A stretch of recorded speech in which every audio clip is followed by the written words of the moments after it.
estar acá en nombre de todo el auditorio que nos acompaña. Muchas gracias, querida Luz Amanda. Qué alegría estar con Compensar, empezar este nuevo año. Hemos trabajado muchísimos años con toda la comunidad, todas las empresas y todos los usuarios, y este año le vamos a poner toda la gana del mundo. Estamos teniendo una nueva oportunidad y le vamos a dar un sentido nuevo. Gracias, mi doctor Santiago. El tema que nos convoca en este recinto, en este espacio virtual el día de hoy, es todo tiene sentido. Mi doctor, ¿cómo hemos venido nosotros abordando desde el nicho de los hogares, de las familias y del tema empresarial, este nombre tan lindo que le colocamos al Facebook Live? Y para comenzar, ¿qué son los cambios y cómo puedo clasificar esos cambios a todo el sentido que le damos a las organizaciones y a nuestras vidas? Bien, uno puede tener dos formas diferentes. Por ejemplo, cuando uno busca la soledad como una búsqueda espiritual o cuando uno le hace un aislamiento porque la sociedad lo lleva a un rincón. Entonces, en el mismo sentido, los cambios pueden ser de una manera diferente. Son cambios buscados donde nosotros generamos adaptación o son simplemente obligaciones que nos llevan a reprimirnos o a inhibirnos. Cuando uno toma la decisión de adaptarse a la nueva realidad, de crecer con ella y transformarse, entonces le encuentra un sentido. Los cambios existen, todo cambia, recordemos, así de simple, los calendarios cambian. Cada primero de mes toca entonces empezar a pagar algunas cosas diferentes, empiezan a llegar los recibos, entonces las cosas de manera natural, las estaciones cambian, lo vemos en la naturaleza, como después de un otoño que se caen las hojas, viene un invierno que está todas esas raíces recibiendo el aflujo de las hojas que se cayeron para volver a florecer en la primavera. Lo vemos en la evolución de los niños, se vuelven jóvenes, después se vuelven adultos y luego se vuelven personas mayores. Si todo cambia, yo tengo que entender que puedo hacer algo con ese cambio, o sufrirlo o montarme encima de esa ola. La forma más sencilla de verlo es que un cambio es como una ola. O yo hago surf, la surfeo, me pongo por encima, disfruto, le saco el mayor provecho, o me quedo quieto esperando que no pase nada, la ola me pega una revolcada, como se dice popularmente, y me destruye.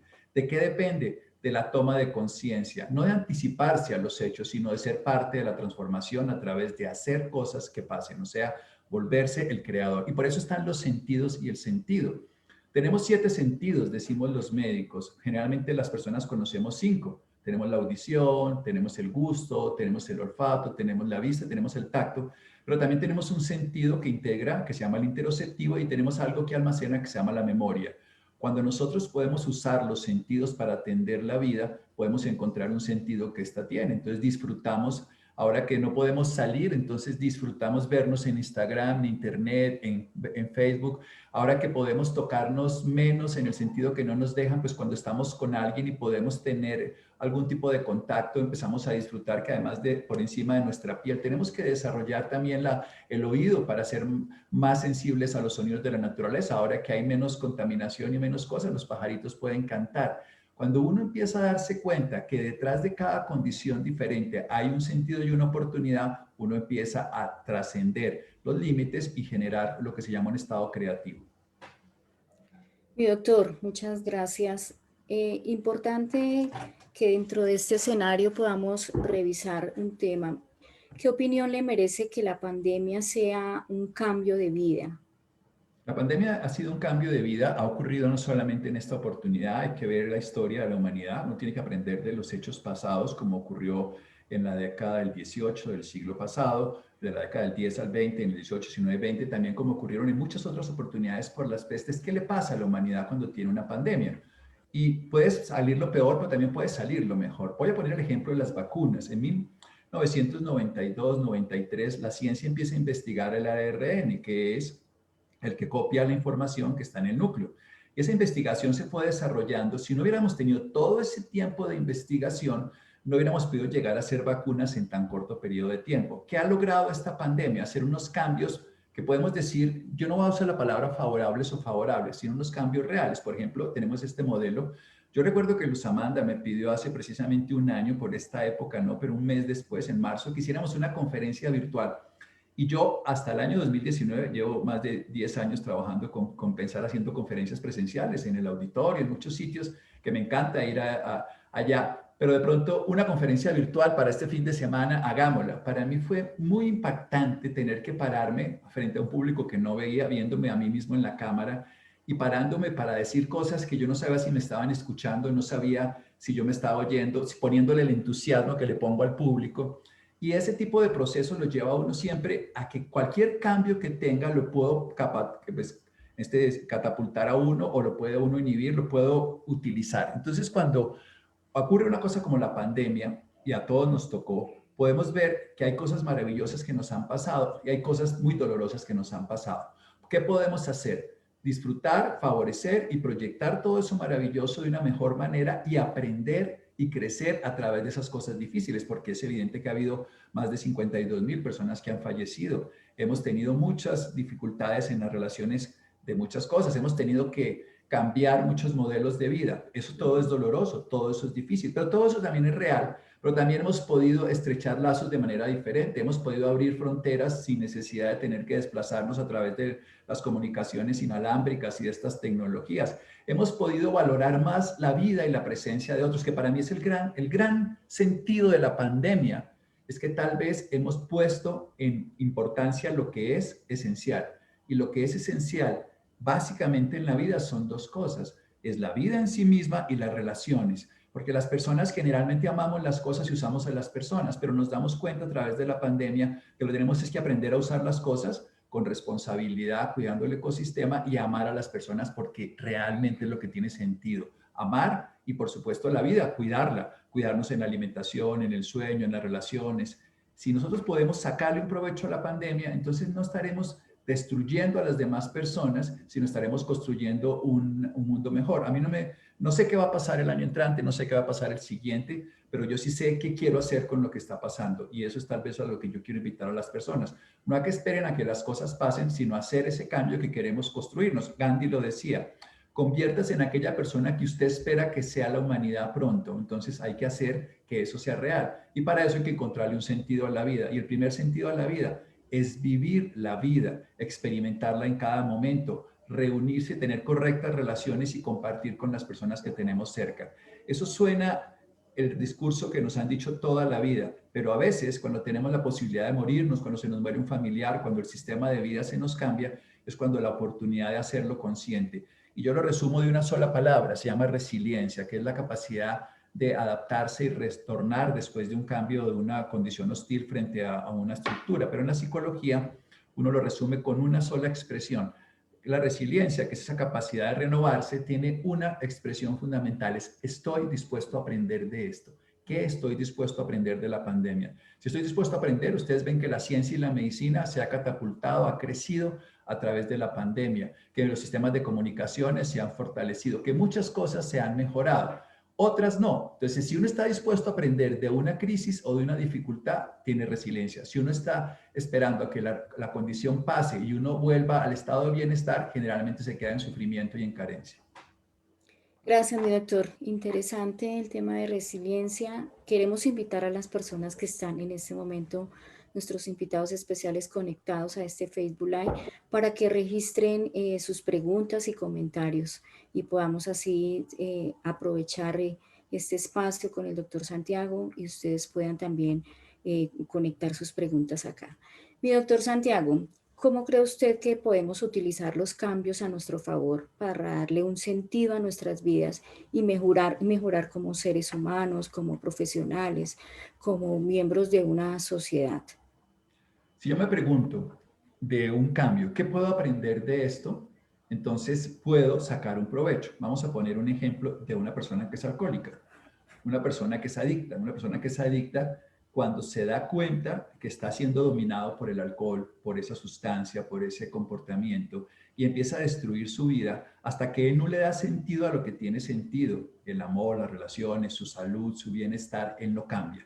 Entonces, ¿qué le damos sentido en este momento? O sea, ¿qué es lo que nosotros más estamos extrañando desde el punto de vista de nuestra realidad que teníamos antes? Estamos extrañando el contacto con los demás. Entonces, cuando lo tengamos, vamos a hacerlo más intenso porque lo extrañamos. ¿Qué estábamos extrañando? Por ejemplo, el disfrutar. Entonces, tenemos ¿por qué no podemos ir a parrandear de una manera o tal? Si lo que estamos extrañando es el disfrutar, ¿cómo podemos disfrutar sin tener que acceder a eso? ¿Qué estamos viendo? Que tenemos que aprender muchísimas cosas. A mí me gusta la idea de que un niño Un niño disfruta la vida porque está dispuesto a aprender. Para mí es la clave lo que digo de la resiliencia, estar dispuesto a aprender. Entonces, ¿qué puedo aprender de novedoso de todo lo que está ocurriendo? Por ejemplo, tecnologías. Creo que la gran mayoría de la humanidad, y me incluyo, no teníamos ni idea de muchas de estas tecnologías hace un año. Hoy en día las manejamos de una manera cada vez más natural. Muchas cosas que hoy estamos nosotros disfrutando, hace un año ni siquiera las conocíamos. Insisto, hay mucho dolor. ¿Qué puedo aprender del dolor? Cuando uno aprende de los duelos es cuando más crece. Aprende la importancia de decir te amo, te quiero, estoy contigo, y aprendo a la importancia de poder escuchar y de compartir. Cada cambio que la vida nos da siempre nos genera una dicotomía, una dualidad. Es una condición que para mí es muy importante y es, esto es lo que es, no lo que yo hubiera querido que fuera. Si yo siempre estoy en lo que hubiera querido que fuera, sufro. Si estoy en lo que es, puedo ejercer una acción. Si yo veo, por ejemplo, que algo ocurrió, hay una gotera en el baño o en la habitación o en el cuarto y digo, esto no debería haber pasado, no hago nada. Esto pasó, ¿qué hago con esto que pasó? Entonces, cuando ocurre un cambio y yo puedo sacarle un provecho a un cambio, es porque primero veo que ocurrió, o sea, es un hecho, no me pongo a conflictuarme si hubiera sido, si no hubiera sido, y sobre eso que ocurrió, genero todo un trabajo de transformación. A mí me gusta un esquema de qué puedo aprender, qué estoy dispuesto a aprender, y lo veo en qué quiero, con qué cuento y qué necesito. ¿Qué quiero aprender? ¿Con qué cuento? Y eso es todo el aprendizaje previo, pero de pronto no es suficiente. ¿Y qué necesito? Y la gran mayoría de las veces que yo hago este ejercicio, lo aprendí de un par de amigas muy bellas hace muchos años, esa motivación y la desarrollo en mi vida todos los días. Cuando hago eso, ¿a dónde quiero llegar? ¿Qué quiero conocer? ¿Qué quiero aprender? ¿Con qué cuento? ¿Y qué necesito? ¿Con qué cuento? Generalmente veo el conocimiento, la experiencia, lo que haya vivido, lo que quiero, generalmente termina siendo en qué me quiero convertir. Pero eso, ¿qué necesito? La gran mayoría, el 90% de las veces encuentro que necesito soltar algo. No necesito tener algo más, sino necesito soltar una creencia que no me sirve, y ahí es donde viene el cambio, soltar una necesidad que es falsa de consumir esto, de hacer esto, de tener esto, de alcanzar esto, de poseer esto. Veamos un ejemplo sencillo con la ropa. Este modelo de vida moderna nos ha hecho darnos cuenta que tenemos demasiada ropa y que necesitamos menos. Soltar ropa, regalar ropa, compartir. Entonces, cuando uno tiene claro qué estoy dispuesto a aprender, que es en esta pandemia. Entonces, ¿en qué me quiero convertir? ¿Quién quiero ser? Lo pongo al frente. ¿Con qué cuento? Y estoy mirando todo esto que cuento, de pronto no me es suficiente. Este conocimiento no me sirve. Esta tecnología que uso ya no es la adecuada. Esta forma de ver la vida. Entonces, ¿qué necesito? Sí, necesito volver a aprender algunas cosas, pero sobre todo necesito soltar muchas cosas que me limitan. Y con ese esquema es que yo intento siempre vivir los cambios. Me centro ahí, qué estoy dispuesto a aprender, en qué me quiero convertir, qué quiero ser, con qué cuento, veo todo mi pasado, veo cómo está mi tiempo, mi espacio, mi disponibilidad y qué necesito nuevo. Pero aunque suene extraño, lo que más necesito la gran mayoría de las veces y donde más énfasis le pongo es en soltar muchas cosas que realmente me impiden convertirme en eso que me estoy convirtiendo gracias a la oportunidad de aprender del cambio. Gracias, mi doctor Santiago. Tenemos una pregunta del público de doña Silvana Morecini, que dice, ¿qué papel juega el miedo en la salud física y mental tan común por esta época? Bien, hay dos tipos de miedo y los dos tipos de miedo tienen dos razones muy diferentes y dos acciones muy distintas. Hay un miedo que nos dieron en la biología para la supervivencia. El miedo es el protector de la supervivencia. Hay una zona del cerebro que se llama la amígdala, que es el cerebro mamífero. Los mamíferos todos tenemos temor y nos avisa que hay un posible peligro y dispone toda la fuerza de la energía y del cuerpo para sortearlo. O sea, el miedo nos alerta para que podamos huir, luchar, sobrepasar esa condición. Cuando uno permite que el miedo se experimente de una manera natural, uno lo usa. Entonces uno usa el miedo en una montaña rusa y la gente se expone totalmente eufórica. Uno usa el miedo, por ejemplo, un cantante antes de una presentación, él va a salir al escenario con miedo y cuando sale al escenario lo usa ese temor y salta, brinca, baila y se dice popularmente que se come el escenario porque es capaz de llenar el escenario de su presencia. Ese miedo es un miedo biológico. Ese miedo es totalmente saludable y ese miedo es indispensable sentirlo. ¿Por qué? Porque ese miedo nos lleva a prepararnos para un evento. Yo estoy cruzando una avenida y si un carro me pita, gracias al miedo, que espontáneamente me hace correr, saltar, me hace medir la distancia que yo necesito llegar a la acera. Todo eso lo hace el miedo. Pero hay otro miedo que no nos sirve de nada. Es el miedo psicológico. Es un miedo que está ocurriendo en la mente, que nos habla de un posible suceso que no está ocurriendo en el cuerpo, pero llevo a mi cuerpo a que lo viva como si ocurriera. Me explico. Mi mente me dice que va a pasar algo, que me voy a infectar, que me voy a morir, que me va a dejar mi esposa, que me va a echar el jefe del puesto. Ese miedo me está hablando de una memoria previa del dolor en una hipótesis futura. Entonces mi cuerpo se dispone a enfrentar la echada de la esposa, se dispone a enfrentar, y si lo hago durante un corto periodo de tiempo, funciona, pero si lo hago sistemáticamente, estoy agotando los recursos, estoy sobrecargando mi sistema, volviendo así mis suprarrenales, que lo que los llamamos nosotros, las estamos exprimiendo para que liberen cortisol y otras sustancias, y lo que me está ocurriendo con ese miedo es que estoy anticipando lo que no está pasando y estoy viviendo una experiencia límite en el momento que no lo necesito. ¿Qué ocurre con ese miedo? Que transitoriamente y de corta duración, cuando lo vive el cuerpo, me prepara para vivir algo, pero como no lo está ocurriendo y lo estoy disponiendo como que siempre va a ocurrir, empiezo a generar entonces trastornos adaptativos. Me agoto, consumo la energía, me inmunosuprimo, o sea, el sistema inmune ya no funciona con la misma eficacia y probablemente, como dice uno, que lo que más detesta uno se apesta, termina sufriendo lo que está temiendo, porque estoy inhibiendo mi capacidad de respuesta cuando la necesito. Es como si uno le dice al arquero de la selección Colombia que esté listo para un penalti. Eso está bien que lo haga en el minuto tal que nos vayan a patear un penalti, pero no lo va a hacer la noche anterior, ni la semana anterior, ni el mes anterior totalmente atento. Eso es estar con miedo. Estar con miedo es disponer excesivamente de un sistema de supervivencia. Entonces, cuando uno sienta miedo, la primera pregunta que tiene que preguntarse a sí mismo es, ¿esto que estoy temiendo es real, está ocurriendo o solo es una idea? Y entonces la gran mayoría de las veces es solo una idea, o sea, me va a dar coronavirus, me voy a morir, qué va a pasar con la vacuna, qué va a ocurrir con mi semestre, qué va a pasar. Todo eso a la mente no le sirve de nada porque empieza a ser un infinito de posibilidades. Por ejemplo, ¿cómo hace uno para que le dé miedo en una conferencia? Yo quiero dar lo mejor de mi conferencia. Ah, pero ¿y qué tal que no salga bien? Inmediatamente entro en temor. Porque, ¿y qué tal que no? Siempre que tengo una posibilidad de que pase algo diferente, me da miedo. ¿Cómo hago para volver al punto? Primero, ¿esto que estoy pensando está ocurriendo o no? ¿Qué puedo hacer? Entonces me ocupo y no me preocupo. Hago la acción y cuando hago la acción no estoy pensando en lo que está ocurriendo, sino estoy haciendo y pensando sobre lo que estoy haciendo. Llego incluso a no necesitar pensar porque estoy más atento a lo que está ocurriendo. A mí me gusta siempre decir a las personas que a nosotros nos dieron 3 condiciones cerebrales maravillosas. Nos dieron la memoria, nos dieron la imaginación y nos dieron la atención. La memoria, cuando yo la uso, funciona perfecto porque voy a la memoria y puedo contestar preguntas, me acuerdo quién soy, lo que he aprendido, todas las cosas que he vivido en la experiencia. Cuando uso la imaginación soy creativo, construyo un mundo, desarrollo unas ideas, transformo mi vida, me convierto en eso que quiero ser. Pero cuando la imaginación me usa, me lleno de miedo. ¿Qué va a pasar? ¿Qué me va a ocurrir? Entonces yo no estoy usando mi mente, sino mi mente me está usando a mí.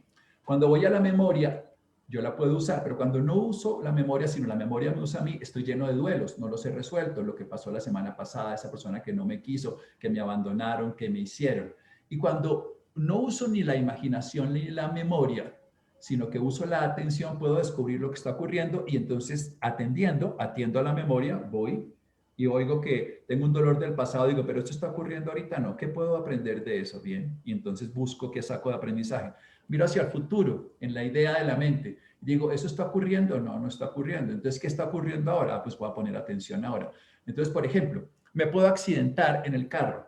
Entonces, si me puedo accidentar en el carro, ¿está ocurriendo? No, pero ¿qué puedo hacer? Entonces, pongo las llantas buenas, arreglo los frenos, lleno el carro de todas las circunstancias adecuadas y atiendo a la carretera, que es lo que tengo que hacer. En lugar de preocuparme por accidentarme, me ocupo de manejar con conciencia. Entonces el temor es cuando lo uso conscientemente y lo uso para atender la vida y buscar dar mejor de sí, no me estoy anticipando ni preocupando, que es lo que hacemos todo el tiempo. Entonces si yo quiero no infectarme, pues busco mi sistema inmune adecuado. Busco fortalecer, porque en últimas, con vacuna o sin vacuna, lo que siempre me salva la vida es mi sistema inmune. Entonces busco dormir. Los estoicos, que es un pueblo maravilloso frente al miedo, nos decía siempre, ¿por qué nos da temor? ¿O por qué sufrimos? Porque queremos controlar lo que no podemos controlar, el mundo externo. Y no ejercemos control sobre lo que sí podemos ejercer control, la forma de comer, la forma de pensar, la forma de dormir, la forma de relacionar, lo que vamos a estudiar, lo que queremos aprender. Entonces, yo ejerzo control sobre mis cosas en lugar de estar preocupado porque atiendo lo que ocurre. Esa es la manera de actuar sobre el temor. Bien, gracias, mi doctor Santiago. A propósito del miedo, tenemos una pregunta de nuestro auditorio y nos dice Luz Daria Artunduaga. Doctor, ¿cómo afrontar el tema de la muerte de un ser querido en estos tiempos de pandemia? Nosotros tenemos dolor a las personas que queremos, pero hay algo que nosotros tenemos que recordar. Cuando yo era una celulita única de mis padres, todo lo que existía era una vida y un potencial, como una semillita. Ustedes tienen una semillita muy pequeñita y con eso pueden tener un árbol muy grande frutal. Y lo que ocurrió fue que esa semillita, en el caso de cualquiera de nosotros, de nosotras, fue creciendo a través de dos cosas. Una, de todo lo que fue la nutrición, primero materna, a través de la placenta, y luego la nutrición biológica que yo he consumido en los años, que ha hecho que se estructure un cuerpo, y también de toda la nutrición afectiva, emotiva, sensorial. Y como quien dice hoy, este aparato, cualquier celular de cualquiera, está lleno de apps. Cada app es una nueva tecnología que llegó a mí. Cada vez que yo me conecto con alguien, yo tengo una experiencia con Luz Amanda, tengo una experiencia con Jaya, tengo una experiencia con Pedro, tengo una experiencia con Luz, lo que sea. Con cada persona que yo tengo una experiencia, eso quedó marcado en mí. Y esa experiencia es la que yo tengo que resaltar con esa persona que se está muriendo. Si esa persona no se ha muerto, yo buscaría estar lo más intensamente con esa persona para expresar ese sentimiento que puedo tener, incluso desde la forma que sea, si sea con la tecnología. Si esa persona se murió, yo voy a hacer tres cosas. Primero, voy a permitirme encontrar dónde esa persona anidaba en mí. Eso se llama tristeza. La tristeza no es algo diferente que es la búsqueda en el interior de lo que nos falta. Pero básicamente cuando uno se va al interior a encontrar lo que le falta, también encuentra lo que esa presencia de esa persona estaba en uno. Y aparece un sentimiento que es transformador en la muerte, que se llama la gratitud. Nosotros no agradecemos la muerte, no estoy hablando de eso. Agradecemos la vida compartida con esa persona y desde la gratitud aparece el sentimiento más transformador después de la muerte de un ser querido que se llama el amor. Cuando una persona uno la ama, no la necesita y esto es muy bello. Quiere decir, por ejemplo, mi abuela, mi madre, mi padre, muchas personas maravillosas que yo he conocido en la vida, cuando hoy las recuerdo, aquí tengo, por ejemplo, la foto de personas muy especiales, mis dos padres están aquí en un cuarto donde me encuentro, cuando yo los veo y los puedo recordar con amor, porque hacer un duelo es recordar sin dolor y recordar con amor, puedo sentir esa presencia viva de ellos en mí porque ellos me dieron la vida, construyeron experiencias en mí y me dejaron legado. Y el tercer nivel es saber que eso que yo aprendí de ellos está vivo en mí, porque como ellos no pueden vivir, voy a honrar la vida de ellos viviendo eso que ellos no pueden vivir a través de mi experiencia. Entonces, lo primero es abrazo la tristeza y experimento la gratitud, desarrollo el amor, que es un recuerdo vivo de esas personas sin su ausencia, sino en la presencia, porque puedo experimentar el legado. Pero si estás vivo, si están vivos, experimenten la vida juntos. No sabemos cuánto tiempo tengamos de vida. Y si ya se fue esa persona, renace en ti esa realidad que esa persona sembró y experimentala plenamente. Te dará dolor y tristeza, con lágrimas en las ventanas del corazón. Hacer un duelo es saber que nada será igual, pero podrás estar bien y experimentarás la vida plenamente. Las personas que nos amaron jamás se fueron de nuestro interior porque el amor lo sentimos y nos tocó el interior. O sea que hay que ir a ese interior a recordarlas, a experimentar esa vida, pero sobre todo a honrarlas viviendo esa vida que esa persona no puede vivir en este momento. Mi doctor Santiago, qué linda reflexión frente a este tema de cómo manejar la muerte y el duelo por la pérdida de nuestros seres queridos. A propósito de ese escenario, nuestra invitada Vivi Sánchez pregunta, ¿cómo vencer la angustia y la depresión? Yo creo que la cosa más importante es que el modelo mundano de vencer nos lleva a la lucha y a la guerra. Y yo no he visto ninguna guerra que lleve a la paz. Si alguna guerra llevara a la paz sería el modelo. Llevamos toda la humanidad matándonos. O sea que no hay que vencer la angustia ni vencer la depresión. Tal vez hay que comprenderla, conocerla y usarla. Si nosotros podemos entender que la depresión es una noche oscura donde reconocemos las luces más tenues, que la luciérnaga que brilla en la oscuridad se ve evidente, que en el día no se nota, en la depresión, si nosotros somos conscientes de que la depresión es un estado que tiene proceso evolutivo, que es biológico, que tiene herencia, pero podemos sacarle un provecho. Uno ve, por ejemplo, que en todos los duelos que es una depresión reactiva, las personas se vuelven más creativas, construyen modelos de transformación, no solamente los poetas que hacen sus obras más bellas, las metáforas de la realidad, o los vallatenateros que hacen sus poemas musicales a través de una oda musical. Lo que tenemos es que saber que no hay que vencerlas, que no es una lucha, que no hay que destruirlas. Fíjense que cuando el cuerpo vive con el virus, ahora el 80% no lucha contra él y no se enferma. Y solamente los que luchan exageradamente con una respuesta inflamatoria hacen lo que se llama tormentas de citoquinas, bueno, nombres raros, coagulación intravascular y seminal, y son los que entran en problemas graves y se mueren. Luego las enfermedades, y en este caso la depresión y la angustia, lo que hay que entender es que existen,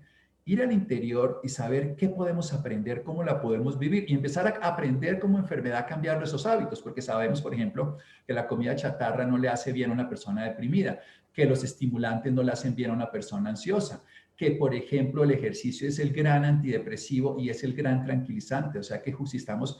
Si nosotros somos capaces de no tratar de vencer, porque es una compañera de vida, la maestra enfermedad nos acompaña, y una maestra, como nos diría Leonardo da Vinci, que el mayor objetivo de un maestro es que su alumno lo supere. Entonces, una maestra, si yo puedo ver a mi enfermedad como una maestra que me educa, si soy diabético y veo que la enfermedad es una maestra, aprendo a comer. Si soy depresivo y veo que la oscuridad es una maestra, aprendo a sacar mi propia luz. Si tengo angustia y ansiedad, aprendo a entender que es una fuerza desbordada que puedo usar para ser más creativo, para hacer más deporte, para hacer más ejercicio, para ser más constructivo, para utilizar esa fuerza que siento que me hace querer salir. Angustia viene como de angosto, para decirlo popularmente, me siento encerrado, entonces para encontrar formas de libertad en mi interior. Si yo la quiero dominar y vencer, será una lucha contra mí mismo y siempre terminaré perdiendo porque soy el campo de batalla. Es como si me pongo una bomba atómica en mi interior, pues me destruyo, que es lo que hacemos con la lucha contra las drogas. Erradicamos haciendo tanto daño que destruimos nuestro ecosistema, como ocurre con muchos tratamientos que los fármacos son más dañinos que la misma enfermedad. En cambio, si yo puedo aprender, estar dispuesto a aprender como de la pandemia, estar dispuesto a aprender mi depresión, estar dispuesto a aprender de mi angustia, estar dispuesto a convivir con ella hasta que yo haya aprendido tanto que ella no la necesite, que ya no tenga que estar en mí utilizando los fármacos. Yo no digo que no usemos medicamentos, pero no solamente usar los medicamentos como una ayuda externa, sino comprender que desde el interior puedo crecer con ella. Si yo parto del principio de no quererla vencer ni destruir, parto del principio que puedo aprender. Si yo la quiero destruir, no quiero aprender nada de ella. Si yo quiero destruir a mi pareja, no quiero aprender nada de ella. Si yo quiero destruir un idioma, pues no voy a aprender de él. En cambio, cuando uno tiene un idioma, quiere aprender de ese idioma. Cuando uno quiere aprender de algo, logra dominarlo. Vamos a poner un ejemplo. A mí me gusta el ejemplo de la ola, se los decía al principio, que es el surfear. Cuando una persona quiere surfear, no quiere destruir la ola, quiere que la ola sea fuerte, pero para pararse sobre ella, y no para dominarla, sino para ser parte de ella. Si la quisiera dominar, la ola lo destruiría. Lo que hace es que se puede unir con ella, pero sobre ella. Eso es lo que hay que hacer con la depresión y todo. Lo mismo, digamos, con un caballo. Alguna persona que quiere montar a caballo, podemos ver, por ejemplo, la historia de este vaquero norteamericano Monty Roberts, que es de aborigen, que él no destruye a los caballos para domarlos, yo no diría esa palabra, pero lo utilizo en este caso, sino para que se vuelva una relación de amistad donde él, como hombre, y el animal pueden convivir de una manera adecuada. Él lo monta y lo lleva, pero no es destruirlo. O sea, si yo quiero aprender a montar a caballo, yo no quiero destruir el caballo, yo quiero poderme volver uno con el caballo para saltar, para correr, para que avancemos. Así tiene que ser con la enfermedad. No de matar al caballo, o sea, no de tratar de matar la depresión y la angustia, sino usarla como la ola, usarla como el caballo, de una manera consensuada, conociendo la enfermedad, aprendiendo de ella. Gracias, mi doctor Santiago. Eh, Interesante poder tener de parte suya unas recomendaciones para las personas mayores desde el concepto de bienestar integral, todo lo que tiene que ver con alimentación sana y cuidados en casa, el manejo de emociones para este tipo de población, doctor. Qué maravilla hablarle a nuestros ancestros, a nuestros maestros en vida. Las personas mayores tienen algo fundamental, y es que tienen experiencia. Yo creo que lo primero que tendríamos que hacer como sociedad es saber que ellos tienen una experiencia que nosotros no tenemos porque la vivieron y que tenemos que estar dispuestos a escucharles. Yo les recomiendo a ustedes, con un adulto mayor, siempre hacer algo y es utilizar sus sentidos para lo que están hechos. Tenemos una boca y dos orejitas, o sea, preguntar y estar dispuesto a escuchar el doble. Porque los adultos mayores tienen visiones de la vida que han experimentado unas dificultades que nosotros no. Si una persona tiene, por ejemplo, 70, 80 años de edad, ha habido experiencias que el muchacho de 20, 25, 30 años jamás ha tenido. Ha tenido otras crisis y dificultades, más allá de solo que se le haya dañado el internet o cosas cotidianas que nos pasan hoy en día. Y entonces, escucharlo. Entonces, lo primero que nosotros le tenemos que decir a un adulto mayor, también se lo tenemos que decir a su contexto, porque nosotros somos seres contextuales. ¿Qué recomendaciones? Vamos a hablarlas en 4 órdenes de vida que son muy, muy sencillas. La primera es dormir. Hoy sabemos, por ejemplo, que el sueño libera una sustancia que se llama melatonina, que recupera el interferón, que es el mayor agente que además el virus lo inhibe y que podemos desarrollar, y durmiendo a oscuras de noche. Hay que dormir de noche a oscuras, porque además hacemos algo que se llama en las noches inhibimos la inmunosenescencia, eso en castellano significa que el sistema inmune se recupera. Si dormimos de noche, además reparamos muchas funciones corporales, le damos hormona al crecimiento que nos genera tejidos. Entonces, primera estrategia, hay que aprender a dormir. Suena un poco raro, el cuerpo lo sabe, pero hemos diseñado tanto de ver televisión en las noches, de no utilizar el sueño como reparación. Segundo, el sol. El sol es un gran elemento para todas las edades. Si nosotros entre 5 y 8 de la mañana, 5 y media, depende obviamente de la zona geográfica, pero que ya empieza a salir esa alba y después aparece esa primera sol de la aurora. Ese sol de la mañana nos hace 4 grandes efectos en la salud. Uno, nos libera serotonina, que es un antidepresivo. 2, nos libera NAD, nicotinamida dinucleótido, que es una sustancia que evita el envejecimiento. 3, nos genera una sustancia maravillosa que es el infrarrojo cercano, que es un muy antiinflamatorio, y nos libera óxido nítrico, que es un vasodilatador para la hipertensión. O sea, tenemos un antidepresivo, tenemos un antiinflamatorio, tenemos un vasodilatador y un recuperador del envejecimiento gratis en el sol. Y lo que pasa es que nosotros no dejamos salir a los abuelitos, pero bueno, si no pueden salir, por lo menos el sol de la ventana. El sol de la ventana es fundamental porque el sol además nos da, no ese, pero el del mediodía nos da un poquito de vitamina D, y así sí hay que exponerse un poquito, cubriendo la cara para no mancharse, pero un brazo, una pierna, para tener por lo menos 10 o 15 minutos de sol que necesitamos que tengan, necesitamos que se expongan al sol, porque el sol es la fuente de vida, la que sostiene todo en este sistema. El sol es como el núcleo de un átomo y la Tierra es como un electrón, o sea que de él dependemos plenamente. Las plantas crecen gracias al sol, las mareas se mueven con el sol y la luna que refleja el sol, en fin. Tercero, ejercicio, actividad. Hay una cosa que a mí me gusta muchísimo y es que lo ve uno. Los abuelitos pueden escuchar la música. Digo abuelitos, me refiero en el sentido literal del término, los abuelos de una familia, a través de porque cuando no solamente refiriéndome a la tercera edad como abuelito, que suena despectivo para algunos, sino me refiero a abuelitos porque tienen nietos en su casa, que puedan jugar y que puedan bailar con sus nietos, bailar, bailar. Y obviamente lo que quiero decir, si quiere, con el tapabocas y todo, porque el baile es de las cosas, siempre hemos dicho que el baile es el ejercicio más recreativo que existe, porque es el único ejercicio que se hace contento. Realmente el spinning, el esfuerzo, toda la gente hace mala cara, pero bailando todos están contentos. Bailar y jugar son ejercicios muy valiosos, y si no, pues una caminadora, una bicicleta estática dentro de la casa. Nosotros necesitamos 2 metros cuadrados para hacer ejercicio. Claro, si ustedes tienen espacio, aire libre, bienvenido sea, pero si no, hay que hacer ejercicio, porque sabemos hoy que cada vez que se mueve y se contrae un músculo en el adulto mayor, además de disminuir la pérdida de masa muscular, se generan mioquinas y generan encefalinas, que son sustancias que nos van a quitar la inflamación por un lado y generar crecimiento neuronal por el otro. O sea que el ejercicio inhibe el deterioro cognitivo y cerebral, y eso es esencial. Y la cuarta consideración, que voy a poner una quinta, porque uní dos, la del sueño y la de la luz, que es para vivir los uno en uno solo, pero la cuarta recomendación es comer comida real. ¿Qué es comida real? La primera pregunta que uno se debe hacer frente a un alimento es: ¿esto estuvo vivo? Si estuvo vivo, me lo puedo comer. Las galletas no estuvieron vivos, pero el huevito estuvo vivo, el pollito campesino estuvo vivo, la vaquita que comió pasto estuvo vivo, todas las frutas estuvieron vivos, todas las verduras. ¿Qué lo nutrió? Entre mejor haya comido ese animalito o ese vegetal y menos tóxico le hayan echado, y cómo se transformó ese alimento. Y esto sí que es importante. Si ese alimento fue menos transformado, no le echaron azúcar, no fue empaquetado, pues comer comida real, porque eso renueva mis tejidos. Y la quinta, que viene de los niños, por las etapas se juntan, es seguir soñando despierto. Uno tiene que todos los días soñar la vida que quiere tener. Y una de las cosas que quitarle los sueños al adulto mayor es quitarle la posibilidad de disfrutar la vida. Recordemos, nosotros como sociedad preguntémosle a los sabios de la tribu, a los chamanes. Hay una cosa muy bonita y es que aquí nosotros somos muy frágiles. En Occidente una persona mayor está relegada y la mandamos siempre al ostracismo, la ponemos como una porcelanita fina, pero frágil y se rompe. Y aquí tenemos osteoporosis.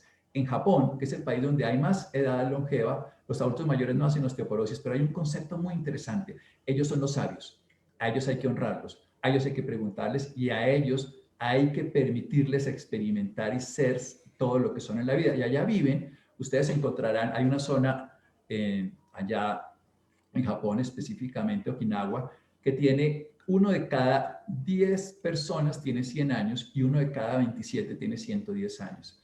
Y esas personas son consideradas los sabios. Y en lugar de ser considerados los de desecho o los de guardar allá en alacena, son los considerados el centro de atención donde podemos crecer y aprender de ellos. Entonces, más que nosotros hacer en el sentido de cuidarlos, es más bien aprender de ellos y permitirles que ellos tengan sueños y los desarrollen y sean creativos, permitirles que se muevan y hagan ejercicio, que coman comida real, que se expongan al sol de una manera saludable, cuidando las horas que no les hagan bien y por supuesto durmiendo a oscuras y profundo para que se renueven los tejidos.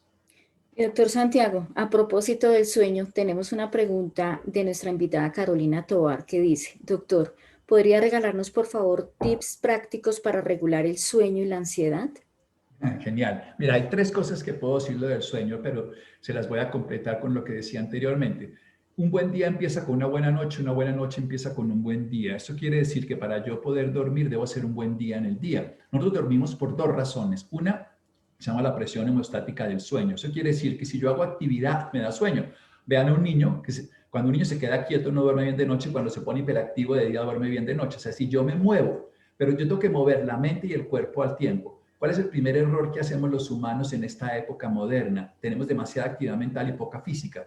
Como no tenemos suficiente actividad física y la actividad mental es sobredimensionada por preocupaciones, nuestro cerebro sigue alerta y no nos deja dormir en el cuerpo en la noche. O nos dormimos por cansancio, pero nos despertamos en la madrugada. Entonces, equilibrar la actividad física con la actividad mental. Ese es el primer tip en el curso del día. Entonces, si tú haces mucha actividad mental, por ejemplo, ahorita que la conferencia, que el escribir, que estar no sé qué, cada 90 minutos debes hacer algo de actividad física. Esas pausas físicas, subir rápidamente unas escaleras, con eso tendrías suficiente en 5 minutos, hacer estiramientos. Si tú haces eso, tu mente y su cuerpo se equilibran, lo que se llama la presión hemostática del sueño te hace que tengas una deuda de sueño de 20 minutos por cada hora de estar despierta y te lleva a la noche a dormir tranquila. Si tú no te mueves, si no solo, mira lo que pasa los domingos con la mayoría de personas en época no pandémica, ahora hay muchos domingos, infortunadamente en el buen sentido y en el mal sentido de la palabra.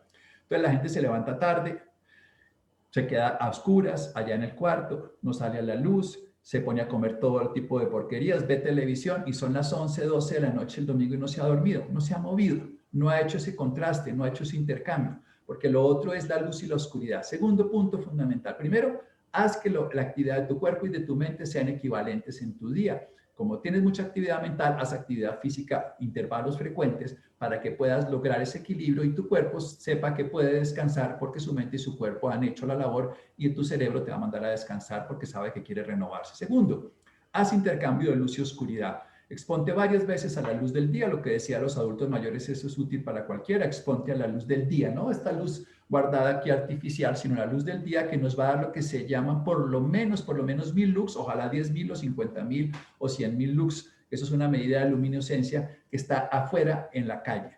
Hazlo por la mañana y hazlo en el día. Un rato, sale un poco, siente la luz, la vida que hay en un momento, usa tapabocas, lo que necesites, pero que también sea luz. Y por la noche, por el contrario, por la noche ponle bloqueadores de luz azul a todas las tecnologías. Este lo tengo, la pantalla de mi computador también, del televisor si lo tienes, para que después de las 8 de la noche, toda la tecnología de tu casa, en tu cama, tengas luz que se llama cálida y en todas tus tecnologías tengan bloqueadores de luz azul, porque la luz azul te va a mantener despierta.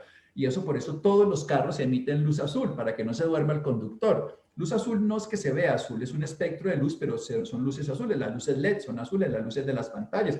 Luz de las pantallas es para que tú estés despierta. Entonces tú le bloqueas, lo bajas, hay todo tipo de apps gratis que te bajan la luz azul de tu computador, de tu televisión. Pon en tu habitación luz cálida, no luz fría. La luz fría es muy fuerte, la luz cálida es muy baja, pero es que de noche necesitas es dormir, no estar así, sino la luz suficiente para ver las cosas. Ese sería el segundo de los puntos. Contraste de luz en el día, oscuridad en la noche. Y la tercera, haz ejercicios de respiración antes de dormir. Yo he enseñado muchos ejercicios a lo largo de los años. Hay dos que son muy fáciles de hacer. Te voy a enseñar uno que es con tiempo. Se llama el 4-7-8. Tú inspiras en 4 segundos por la nariz. Haces una pausa en 7 y expulsas en 8. A veces a las personas les cuesta trabajo la primera vez cuando ya te vas a dormir y eso lo haces por unos minutos. Inspiras en 4, cuentas 1001, 1002, 1003, 1004. No estás mirando el reloj, estás con los ojos cerrados. Sostienes 7 y expulsas por la nariz en 8. Recordemos algo fundamental. Cuando nosotros estamos dormidos, la inspiración es más corta, la expiración es más larga. Esa es la naturaleza. Tú ves a la gente durmiendo y verás que su expiración, esa es la respiración. Si tú respiras de una manera, puedes cambiar la forma y eso te sirve también para la ansiedad. Incluso cuando estés muy ansiosa, bota aire así. Hazlo ahorita y verás que en 40 segundos tu ansiedad habrá bajado una cantidad simplemente. Eso produce un reflejo vagal y quita la ansiedad. Eso también te puede llevar al sueño. Pero el segundo ejercicio de respiración es un ejercicio de relajación cuando estás muy tensa. Entonces tomas aire, contraes una parte, o sea, inspiras. Durante la inspiración empiezas a contraer una parte consciente de tu cuerpo, la sostienes durante la pausa, sin contar los segundos, y luego cuando sueltas el aire, sueltas también esa zona. Y eso va a hacer que te relajes. Entonces uno hace inspiración, contraigo las cejas, el fruncho, el ceño, luego lo hago en la cara.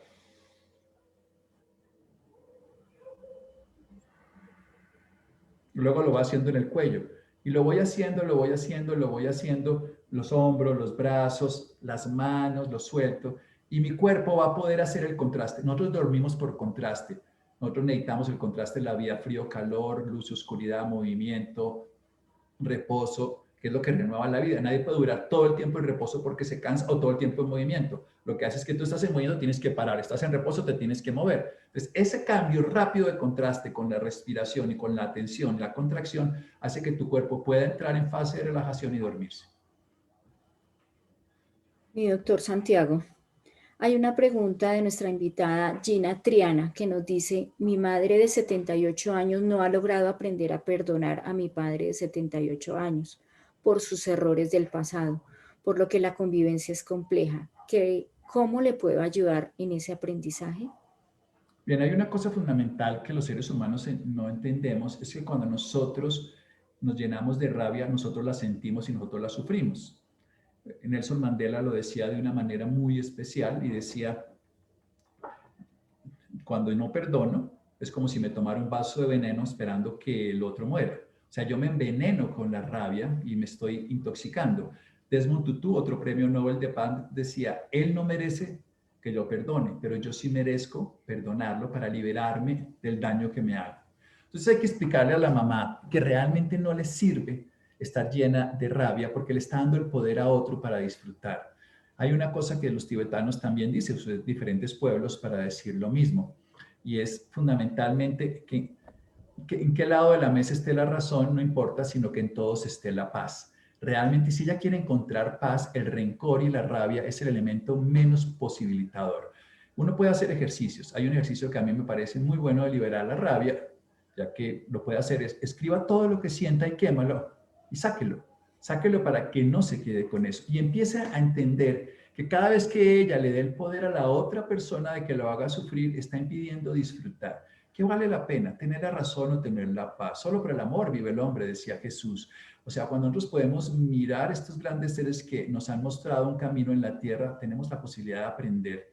Y el perdón no evita que la otra persona asuma la responsabilidad. Cuando uno perdona a un asesino, a una persona que ha hecho un daño, uno lo que hace es que se libera del daño que siente, pero la otra persona tiene que asumir ante la justicia, ante la ley, ante la condición, lo que ha cometido. Esa es la responsabilidad. Pero perdonar es quitarse el efecto distorsionador de la rabia y el resentimiento crónico. Eso significa que yo me quito el derecho a sufrir. Bueno, porque yo me pongo unas gafas negras y todo lo veo negro. Entonces todo lo justifico desde mi sufrimiento y todo culpo al otro de que mi desgracia. Cuando uno perdona, se libera de ese yugo que le ha dado de poder al otro para que lo siga ofendiendo, porque cada vez que la mamá va a ver al esposo, cada vez que está pensando en él, está sufriendo y está justificando que está sufriendo por otro. Y resulta que lo que la otra persona hizo ya ocurrió, pero lo que ella está haciendo es ya le está haciendo daño. O sea, yo sigo culpando a alguien de una herida cuando yo soy el que me meto el dedo cada vez para que me duela. ¿Y cómo lo logro hacer? Es un trabajo de mirar de una manera diferente. Es ¿qué cambió en mi vida y qué puedo hacer con esto? No puedo cambiarlo. Bien, ¿qué puedo hacer? Quiero ser feliz. Voy a concentrarme en lo que tiene sentido, mis hijos, mis nietos, mi proyecto personal. Y le voy a quitar el poder a ese otro que me hizo daño para que me siga haciendo daño. Porque en la medida en que yo sigo odiándolo, me sigo haciendo daño. Entonces, en realidad, cuando perdono, lo que estoy haciendo es evitar hacerme un daño por algo que ocurrió antes y liberarme en este presente. Puedo usar técnicas espirituales, puedo hacer esa escritura y liberarme, pero sobre todo tengo que tener claro, mientras yo no perdone, no encuentro la paz. Cuando perdono, me libero de eso. E insisto, esa persona tendrá que asumir sus responsabilidades, pero yo no seré el verdugo para seguir este víctima-victimario, sino seré el victorioso que me libero de lo que me hizo y de lo que me sigue yo haciendo. Mi doctor Santiago, muchísimas gracias. Todo tiene sentido en la vida. Usted lo ha dicho y lo ha manifestado en este Facebook Live. Gracias, nos sentimos bendecidos por su compañía, por sus conocimientos, sus aportes y gracias a todas las personas que nos acompañaron en esta transmisión. Recuerden seguir conectados con la programación gratuita de la semana y complementar la rutina diaria con las actividades, cursos y planes que pueden encontrar en la tienda Compensar. Les recuerdo que tenemos opciones virtuales y presenciales en nuestras sedes Compensar, que están con las puertas abiertas esperándolos con todos los protocolos de bioseguridad. Un saludo especial del doctor Juan Manuel Rivadeneira para todas las personas que hoy nos acompañaron. Que tengan un feliz y bendecido día en familia. Un fuerte abrazo de su caja de compensación, Compensar. Muchas gracias, Luz Amanda, y a todas las personas que nos acompañaron aquí en Compensar, que nos sigan acompañando. Hacemos muchas cosas, conferencias, charlas, todas las empresas pueden aprender de meditación, de sueño, de ejercicio, de todas las experiencias que hay que vivir. Estamos viviendo un año complejo, no porque haya pasado la fecha del 31 de diciembre del 2020 al 2021, la vida cambió, pero sí nosotros podemos sacarle provecho. Recordemos que las grandes transformaciones de los seres humanos siempre han sido en los momentos de crisis, es cuando más se puede aprender. Por eso si le encontramos un sentido y una oportunidad a esta experiencia difícil, creceremos. En las relaciones de pareja, cuando hay una crisis, se exalta lo mejor, o sea, acaba la relación, pero se exalta lo que tiene sentido, el amor, así sea el amor propio, cuando la otra persona es violenta, el amor a la pareja, el amor a los hijos. Cuando nosotros podemos encontrar lo que tiene sentido, le damos sentido a cada momento de nuestra vida. Ojalá tengamos un buen sentido para este día. Un abrazo a todos. Un abrazo para todos. Muchas Muchas gracias, mi gracias. doctor Santiago. Que tenga feliz día. Gracias.